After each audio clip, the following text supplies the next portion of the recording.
Il s'appelle Maxime Vachier-Lagrave, il est français et il vient tout juste d'être sacré champion du monde d'échecs dans la catégorie partie rapide.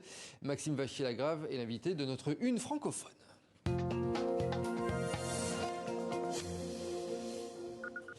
Et bonsoir Maxime Vachier-Lagrave, ravi Bonsoir. de vous retrouver Enchanté dans ce d'être 64 minutes. C'est pas tous les jours qu'on a un champion du monde français sur notre plateau. Donc merci d'être là. Vous avez remporté jeudi dernier à Varsovie le championnat du monde d'échecs de Blitz. Alors je connaissais pas à titre personnel ce terme. Blitz, cela signifie des parties en cadence ultra rapide, c'est ça? Oui, c'est ça. Alors, il y a 3 cadences principales. Donc, les cadences qu'on dit classiques ou longues, qui vont correspondre à des parties pouvant aller jusqu'à 6-7 heures de jeu, plutôt généralement 4 heures. Et là, en combien de temps vous avez? Là, c'est 10 minutes la partie. 10 minutes la partie, donc il faut aller Ouais. très très vite, c'est ça. Voilà. Ça demande une... Et il y a la cadence intermédiaire, l'équipe partie rapide, c'est 1 heure par partie. D'accord, donc là, il faut avoir l'esprit qui va à 100 à l'heure pour savoir où est-ce qu'on positionne ces pièces, je suppose. Alors, lors de la finale que vous avez gagnée, je voulais qu'on voit une image. Il n'y a pas eu beaucoup de profusion de joie de votre côté. Pourquoi? C'est parce que c'est une joie intérieure. Vous êtes tellement concentré que vous restez encore dans votre partie. Comment ça se fait? Non, ce qui se passe, c'est qu'il y a la concentration qui s'accumule au fil du tournoi et puis au fil de la journée. Donc, j'étais à la salle de jeu depuis 14 heures, je crois que ça s'est Oui, fini à donc là, à la 21 fin, heures. voilà. Donc ça faisait 7 heures de jeu, sachant qu'en plus, pour des raisons de concentration, en fait, la salle de jeu est extrêmement silencieuse.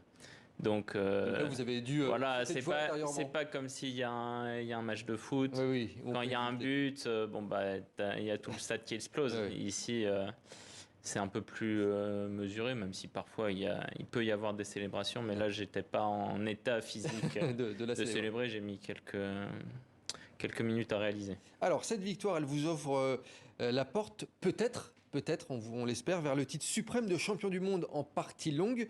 C'est votre objectif, désormais? Et en 30 secondes, comment on arrive à cet titre ultime? Ouais. Alors, ça a toujours été mon objectif.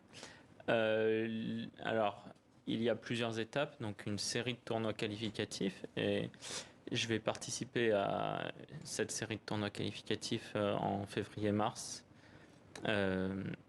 Et qui offrent les 2 dernières places disponibles pour ce qu'on appelle le tournoi des candidats. Et le tournoi des candidats, donc c'est un tournoi à 8 joueurs, donc 6 sont déjà déterminés. Il y aura également un autre Français, en espérant le rejoindre, c'est Alireza Firouzja. Et là, c'est le Graal des joueurs d'échecs dans le monde, c'est ça? Voilà, donc là c'est le Graal. Et le vainqueur de ce tournoi des candidats joue le match contre le champion du monde actuel. Voilà, donc plusieurs étapes avant d'arriver là. Depuis les récents confinements un peu partout dans le monde, on note un nouvel engouement pour les échecs avec des joueurs notamment de plus en plus nombreux en ligne sur Internet. C'est autant de futurs adversaires potentiels pour vous, je suppose? Alors, peut-être pas futur adversaire potentiel, dans le sens où j'imagine que le temps qu'ils arrivent au top, potentiellement, je serais peut-être un peu sur le déclin également. Ça prend du temps de progresser Mais ça véritablement doit aux vous faire échecs. plaisir de voir toute cette Mais nouvelle ça génération. fait énormément plaisir et il y a un engouement alors qui se voit par les chiffres sur les plateformes de jeux en ligne, par les chiffres sur les streams de joueurs d'échecs qui ont explosé depuis à la fois le confinement et bien sûr la série Le Jeu de la Dame. Mm. Et puis maintenant, cette année, les chiffres dans les clubs d'échecs, notamment de la Fédération française. On va revenir sur la série dans un instant, mais en préparant cette interview, j'ai vu qu'il y avait des joueurs qui analysaient vos propres parties. Ça vous fait quoi de revoir ces fans qui font ces vidéos, qui sont vues par des centaines de milliers de personnes, où on analyse donc pendant de longues minutes les parties? Ça vous étonne que ça arrive sur Internet, ce genre d'analyse? Alors non, ça ne m'étonne pas spécialement. En fait, le jeu d'échecs a toujours été très adapté pour le public Internet. Et au final, ça se marie très bien avec l'univers du streaming et puis évidemment Et toujours très décortiqué comme ça? Alors, et encore, c'est décortiqué de façon assez light, même si c'est une analyse quand même, des analyses assez poussées de 10-15 minutes. Mais en fait, au final, si on voulait s'adresser à des publics vraiment avancés, à un niveau avancé, on peut faire facilement des vidéos de 30-40 minutes, mais ça devient imbitable. Là, l'idée, c'est de faire D'aller vite. découvrir le jeu d'échecs à tout type de personnes. Tout en apprenant des choses, je crois qu'ils essayent de faire apprendre des choses aux personnes les plus débutantes, mais aussi à des joueurs plus avancés de club. On apprend effectivement beaucoup de choses. Moi qui suis totalement un novice, effectivement, j'ai appris beaucoup de bases de ce jeu.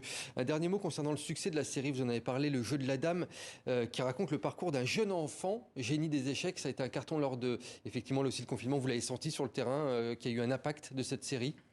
Bien sûr qu'il y a eu un impact mondial, un impact également en France. Et encore une fois, le confinement aussi avait beaucoup joué en notre faveur au final avec l'explosion du nombre de personnes qui ont appris le jeu d'échecs, donc qui regardaient notamment les streams. Alors je vais citer que lui, mais il y en a beaucoup, Kevin Bordy pour les Français. Et donc tout ça, ça a permis de démocratiser le jeu d'échecs. C'est ça, voilà. Donc maintenant, je sens vraiment que les choses ont beaucoup évolué depuis quelques années. Et vous êtes sans doute un modèle pour beaucoup de joueurs en France à l'international. Merci Maxime Vachier-Lagrave, donc champion du monde sur notre plateau. Merci à vous d'être venu. Merci beaucoup. Merci beaucoup.